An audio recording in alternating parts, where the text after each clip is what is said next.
The center of dilation is a fixed point about which your figure is enlarged or shrunk.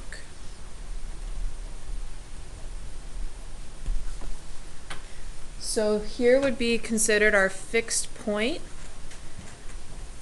Now it's usually it'll tell you which one's your pre-image and image. Whenever it says image, that's your new. Your pre-image is what you were before you dilated it. So when we talk about scale factor, we're talking about it the same way we have before. So we always thought about it as the new length, the new figure's length over the old. Another way to think about it is your pre-image, your image over your pre-image.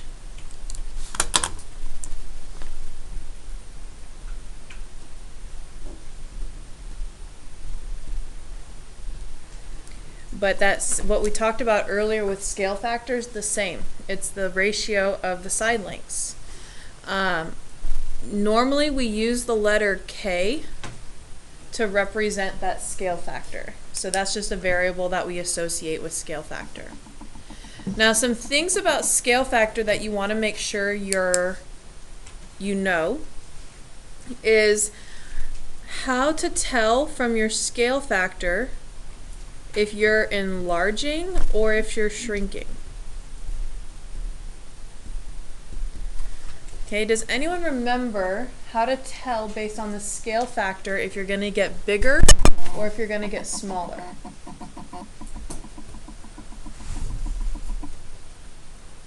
Anyone think they remember? Because I know you guys learned this last year. One's going to be a fraction. Which one's going to be the fraction? Okay, shrinking is going to be a fraction. More specifically though, it's going to be a fraction between 0 and 1. Because can we have fractions that are greater than 1? No. I mean, you can. Yeah, like 1.5 or 3 halves. It's actually it can be a fraction still. Okay, so to enlarge, we're going to look to see, is our scale factor bigger than 1? If it's bigger than 1, our image is going to get bigger. If it's a fraction between 0 and 1, then it's going to shrink. Now, just to make a note here to yourself, because this comes up as potential trick questions, or I guess trick answers, K cannot be negative. So if you ever see an option that says, oh, what's your scale factor? And you say, oh, -2 is an option, cross it off right away. Your scale factor can never be negative. Okay? So when it comes to sketching these out, now I don't know which one's the image or pre-image here. We can label whatever we want. But one of the things we are going to be doing is sketching out dilations. So how do you tell if you sketched it right? When you know you sketched it right, this will happen. If you take your center of dilation, and do you guys see how these two are corresponding? They're both that top point of the triangle. So these two would go together, whether we shrunk it or we enlarged it. If you were to connect or line up all 3 center of dilation and corresponding points, they should all be on the same line. So that's one way you can tell if you graphed it correctly, is you should be able to take a ruler and go from the center of dilation to corresponding points and be able to connect the dots so that they are all on a straight line. If you go and check your work and that doesn't happen, then you know you plotted something wrong. Okay, so this is a way that you can check your work by looking at it, is just grab a straight edge of some kind and see, do the corresponding points line up with the center of dilation. Okay? So we're going to take a little break here, and I want you to look at worksheet 4. And we're going to look just at 1 through 5.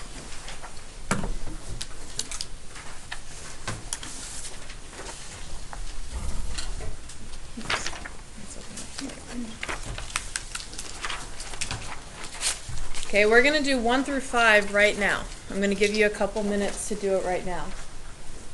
So what this is saying is that the dashed line is your image, meaning it's the new figure. So you want to first figure out, did you shrink or enlarge? And then what's your scale factor? So in A, if our new one is the dotted line, did we shrink or did we enlarge? We shrunk, so we would write shrink for A. And then for the scale factor, what's the length of our new figure? 2 inches. The new one? 1. And the old one? 2, because we go dotted over solid, because dotted is the new image. So 1/2 would be your scale factor. So you'd write 1/2. Okay, that's all you're doing for 1 through 5. So go ahead and take a couple minutes to finish up 1 through 5. So do the next 4, just stating is it an enlargement or a shrink, and what is the scale factor.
Okay, when you've got them all done, put your pencil down so I know you're done and ready to move on.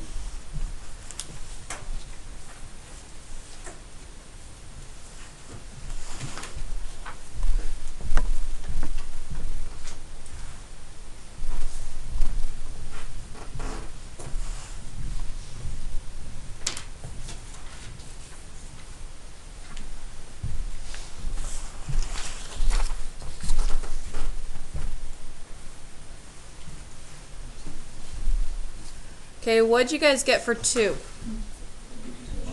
Enlarge, and what's your scale factor? 2. So then reduce that to be 2/1. So you want to make sure you reduce your scale factors. Okay, what about number 3?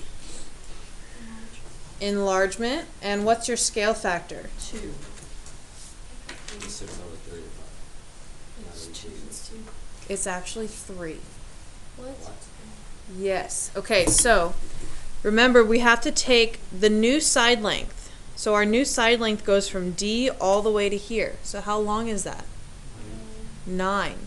So you got to add these together. So we have 9 over the old 3. What's 9/3? 3.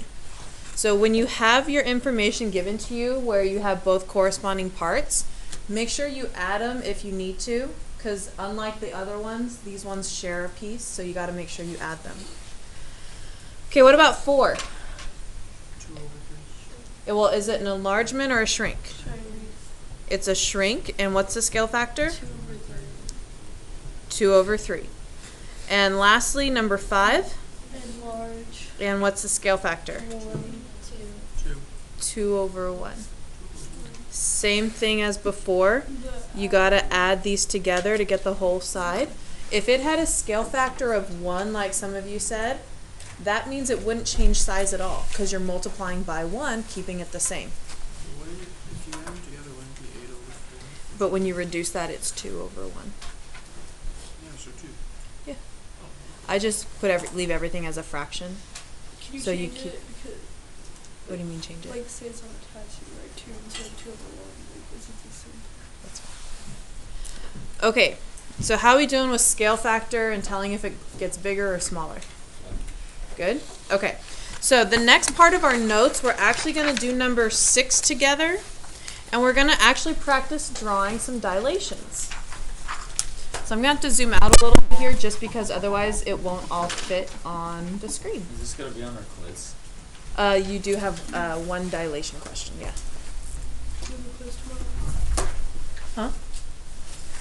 Okay, so when we look at this, we're going to start with how to do dilations when they're centered around a point not at 0, 0.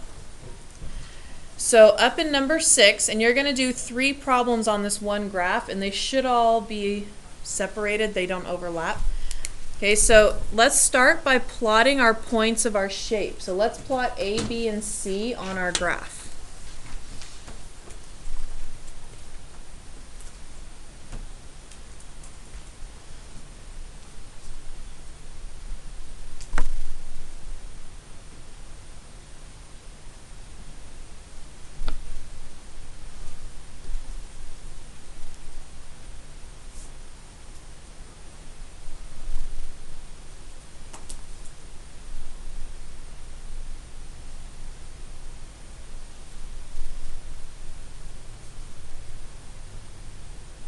And after you connect the dots of your shape, oops, you also want to plot point P.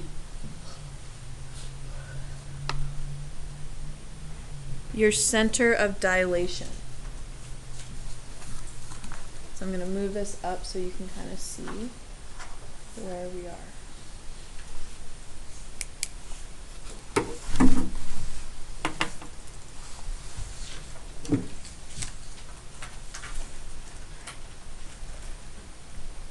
What's the P? P is our what we call that fixed point, that center of dilation, where we're going to measure our distances from. And so we'll talk more about that in just a second. So just go ahead and plot point P.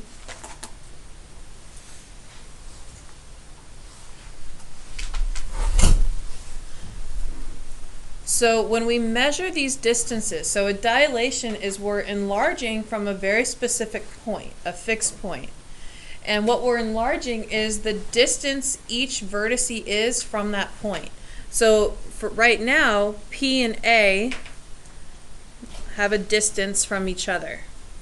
In order for us to dilate it, we're going to dilate by either making that distance greater by some factor or making it smaller by some factor.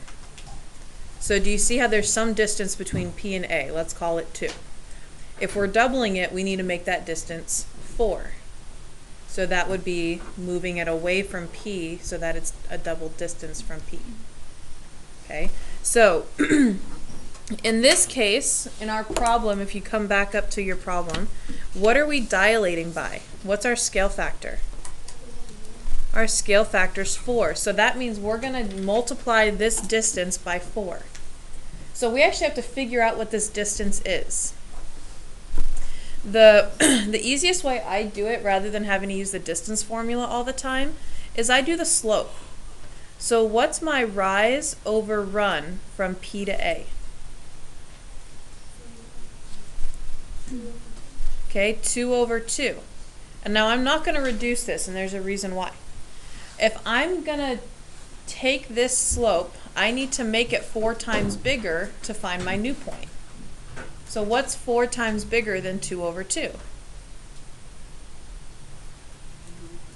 8 over 8. So if you just take each of the rise over run and multiply it by your scale factor.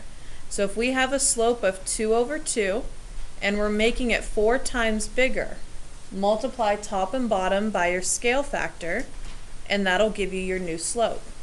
So now to find my new A, I'm going to start at P and count up 8 and go over 8. There is our new A. And how can we check if it's going to work or if we did it right? we can go get our straight edge, and all of them should line up on a straight line. So P, A, and A prime all were on the same line, so we know we're off to a good start. We're going to repeat this with point B. So starting from P, what's our slope from P to B? We go up 5/2. So if again we're going to make this 4 times as big, what are we going to do for our slope for B prime? Multiply by, And that would give us it's 5/2. 5/2. 10/4. 5/2, but we're multiplying by 4. So what would that give us? 20/8. So I'm going to start at P and count 20 up.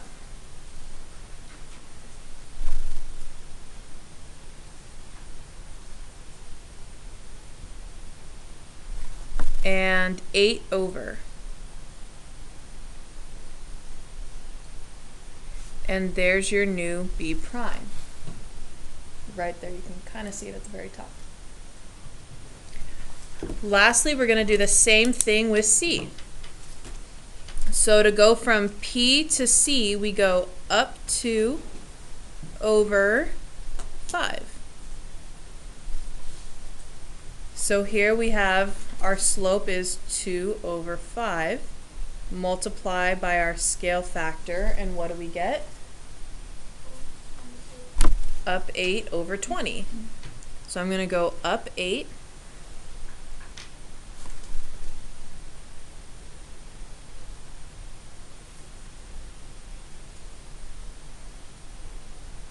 There's my new C.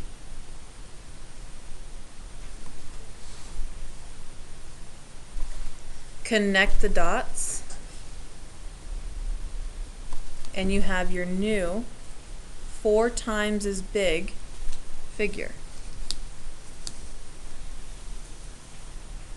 And again, how can we check it? If we go to line up our C, C prime, and P, they should all be on the same line. When we go and do the B, P, B, and B prime all line up on the same line. So it's confirmed that we're going to be on the right track.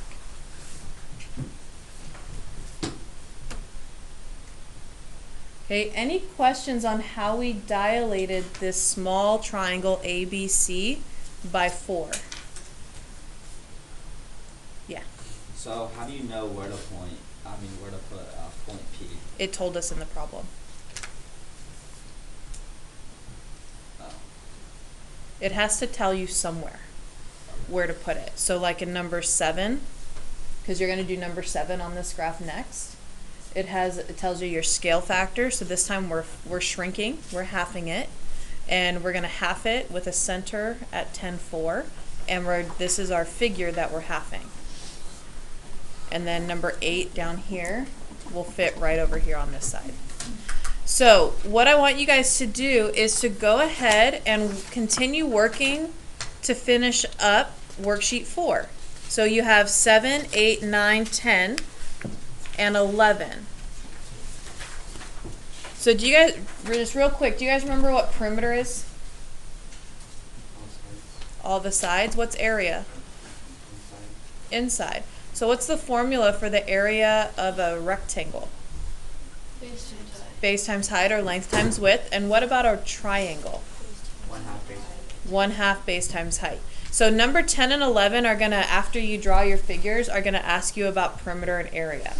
Okay? So go ahead and take some time right now to work on worksheet 4.